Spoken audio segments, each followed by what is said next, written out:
عليكم ورحمة الله وبركاته. هنعمل النهاردة طريقة عمل الكفتة أحسن من المطاعم بكتير. معانا نص كيلو من البصل، هننزل بيهم في الكبة، هنخرطهم وننزل بيهم في الكبة، هنفرمهم كويس قوي لحد ما ينعموا معانا، وبعد كده نشيلهم في طبق تاني وننزل باللحمة نفرمهم. بعد كده هننزل على بالبصل بتاعنا.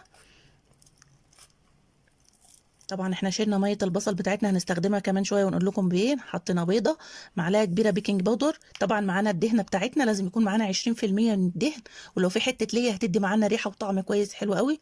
البهارات بتاعتنا معلقه صغيره بابريكا، معلقه صغيره بهارات لحمه، فلفل اسود، ملح، وننزل عليهم في الكبه ونفرمهم كويس قوي قوي لحد ما ينعموا معانا. طبعا بعد ما بنخلص الكفته بتاعتنا في الكبه لازم تكون الكفته معانا مشبطه كده، زي ما يكون فيها شعيرات كده. ميه البصل بتاعتنا هننزل عليها بمعلقه صغيره بابريكا وشويه زيت وشويه فلفل اسود، ونقلبهم كويس قوي عشان دول هنصبع بيهم الكفته بتاعتنا. طبعا انا ما عنديش سيخ عشان اعمل بيه الكفته بتاعتي، فجبت اللي هي عصيان الشيش طاووق، وهبدأ امسح عليها كده بالزيت بتاعنا بالخلطة بتاعتنا، وننزل عليها تصبيع كده باللحمة. نرصها في الصينية بتاعتنا.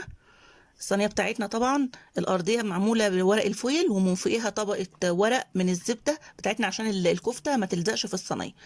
كده احنا خلصناها، هندهنها بقى بشوية من اللي فاضلين معانا من التتبيلة اللي احنا عملناها، وندخلها الفرن بتاعنا.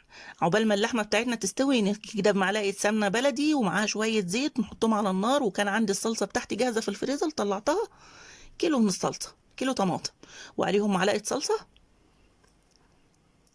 معلقه فلفل اسود، والملح بتاعنا، ونسيبها تتسبك. ومعانا بقى ميه المكرونه، عليها معلقه من الخل، تغلي الميه وننزل عليها بالمكرونه.